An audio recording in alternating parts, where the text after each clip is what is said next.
नमस्कार, प्रादेशिक समाचार के साथ मैं तृप्ति कुमारी। पहले मुख्य समाचार।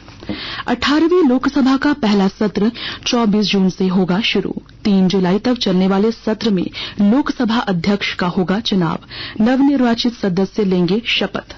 झारखंड में अगले कुछ दिनों तक भीषण गर्मी से राहत मिलने की उम्मीद नहीं। मौसम विज्ञान केंद्र ने हीट वेव से बचने के लिए लोगों को सतर्क रहने की अपील की। राज्य सरकार ने कृषि विभाग के अधिकारियों को किसानों की ऋण माफी की राशि 50,000 से बढ़ाकर 2 लाख रुपए करने की आवश्यक प्रक्रिया जल्द पूरी करने का दिया निर्देश। और छत्तीसगढ़ के बिलासपुर में 15 से 17 जून तक होगी 19वीं राष्ट्रीय यूथ अंडर 18 एथलेटिक्स चैंपियनशिप। प्रतियोगिता में भाग लेने के लिए झारखंड की टीम का किया गया गठन। और अब समाचार विस्तार से। 18वीं लोकसभा का सत्र 24 जून से 3 जुलाई तक चलेगा। सत्र के दौरान राष्ट्रपति का अभिभाषण होगा और उस पर चर्चा होगी। इस दौरान लोकसभा के अध्यक्ष का भी चुनाव होगा। इसके साथ ही लोकसभा के नवनिर्वाचित सदस्य शपथ भी लेंगे। इधर राज्यसभा का सत्र 27 जून से 3 जुलाई तक चलेगा। पूरा झारखंड अभी भीषण गर्मी की चपेट में है। इससे आम जनजीवन प्रभावित हो गया है। भीषण गर्मी से अभी कुछ दिन राहत मिलने की उम्मीद नहीं है। आज डाल्टनगंज का तापमान 45 डिग्री सेल्सियस से अधिक दर्ज किया गया। वहीं जमशेदपुर में तापमान 44 डिग्री से अधिक रहा, जबकि बोकारो और चाईबासा में 43 डिग्री सेल्सियस दर्ज किया गया। मौसम विज्ञान केंद्र ने राज्य के अलग अलग हिस्सों में अगले 3 दिनों तक हीट वेव को लेकर रेड अलर्ट जारी किया है। इधर केंद्र ने हीट वेव से बचने के लिए दिशा निर्देश जारी किया है। मौसम विज्ञान केंद्र ने लोगों को सतर्क रहने का निर्देश जारी किया और कहा है कि अगर जरूरत न हो तो सुबह 11 बजे से दोपहर 3 बजे तक घर से बाहर न निकलें और हर घंटे पानी पीते रहने की सलाह भी दी है। बाहर निकलने की स्थिति में सूती और ढीले कपड़े पहने और कड़ी धूप से बचाव के लिए छाता या टोपी का इस्तेमाल करने की सलाह दी है। आंध्र प्रदेश में नई सरकार का आज शपथ ग्रहण समारोह हुआ। विजयवाड़ा में आयोजित समारोह में तेलुगु देशम पार्टी के प्रमुख एन चंद्रबाबू नायडू ने मुख्यमंत्री पद की शपथ ली। वहीं पवन कल्याण ने उप मुख्यमंत्री पद की शपथ ली। साथ ही कई मंत्रियों ने भी पद और गोपनीयता की शपथ ली। इस दौरान प्रधानमंत्री नरेंद्र मोदी और गृह मंत्री भी शपथ ग्रहण समारोह में शामिल रहे। पलामू प्रमंडल के गढ़वा जिले के चिनिया प्रखंड कार्यालय में पदस्थापित मनरेगा के सहायक अभियंता अनुज कुमार को पलामू एसीबी की टीम ने आज सुबह उनके घर से गिरफ्तार किया। एसीबी टीम सहायक अभियंता को गिरफ्तार कर मेदिनीनगर अपने साथ ले गई। सहायक अभियंता पर मनरेगा के एक कार्य में भुगतान के एवज में लाभुक से रिश्वत लेने का आरोप था। पाकुड़ जिले को कालाजार मुक्त बनाने को लेकर स्वास्थ्य विभाग और सहयोगी संस्थाओं ने प्रयास तेज कर दिया है। विस्तृत जानकारी दे रहे हैं हमारे संवाददाता। पाकुड़ जिले को कालाजार मुक्त बनाने की दिशा में स्वास्थ्य महकमा एवं सहयोगी संस्थाओं ने मिलकर प्रयास तेज कर दिया है। कालाजार खोज अभियान को सफल बनाने के साथ रोगियों की पहचान कर उन्हें स्वास्थ्य सुविधाएं दिलाने को लेकर सहिया साथियों को प्रशिक्षण देने के बाद घर घर जाकर लोगों को कालाजार के लक्षण के साथ इसे बचाने के उपायों की जानकारी मुहैया कराई जा रही है। स्वास्थ्य विभाग एवं सहयोगी संस्थाओं के सफल प्रयास का ही नतीजा है कि इस साल अब तक मात्र 25 रोगी ही कालाजार से ग्रसित मिले हैं, जिन्हें दवा के साथ उपचार की सुविधा भी मुहैया कराई जा रही है। स्वास्थ्य विभाग ने कालाजार मुक्त पाकुड़ बनाने के लिए इसे अभियान के रूप में लिया है। राम प्रसाद सिन्हा, आकाशवाणी समाचार, पाकुड़। आकाशवाणी के ताजा तरीन समाचारों के लिए आप हमारी वेबसाइट newsonair.gov.in पर लॉग ऑन कर सकते हैं। ताजा समाचार X handle @AIR news alerts और Facebook page All India Radio News पर भी उपलब्ध है। आप प्रादेशिक समाचार एकांश के X handle @AIR news _Ranchi और फेसबुक इंस्टाग्राम पेज तथा YouTube channel AIR news Ranchi पर भी हमारे बुलेटिन सुन सकते हैं।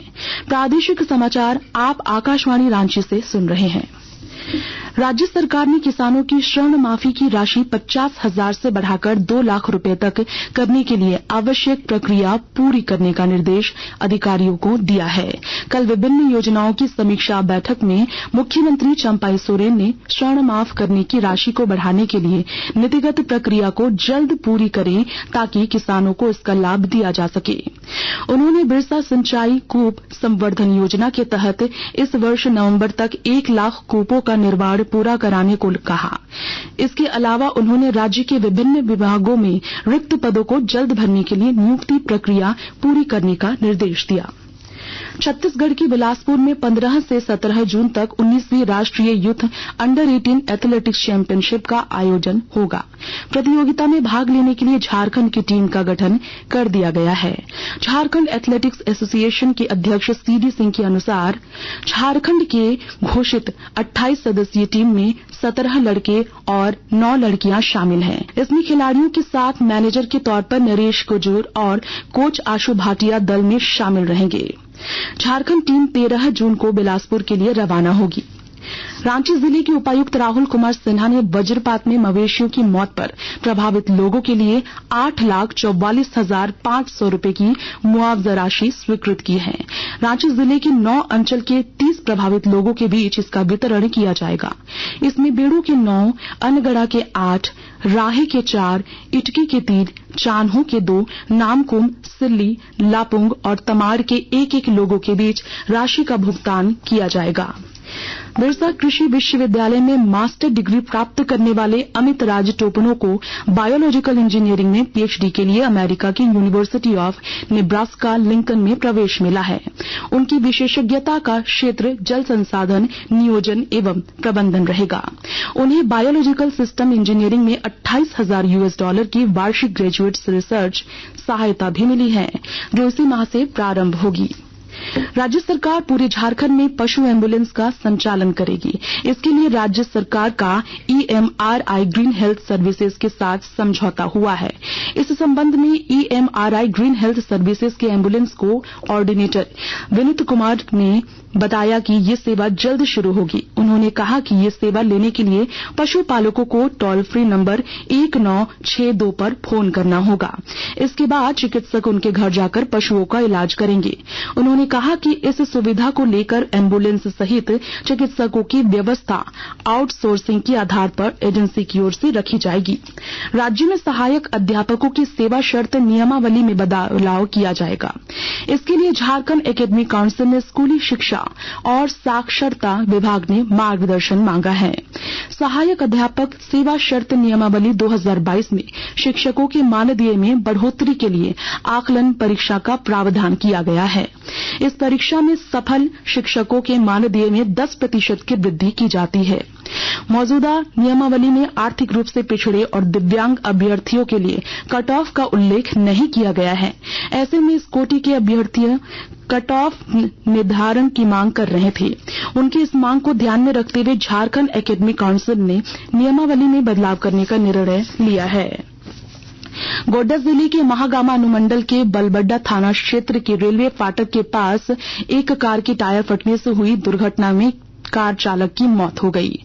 32 वर्षीय कार चालक भागलपुर जिले के कहलगांव के महेश मुंडा गांव का निवासी था।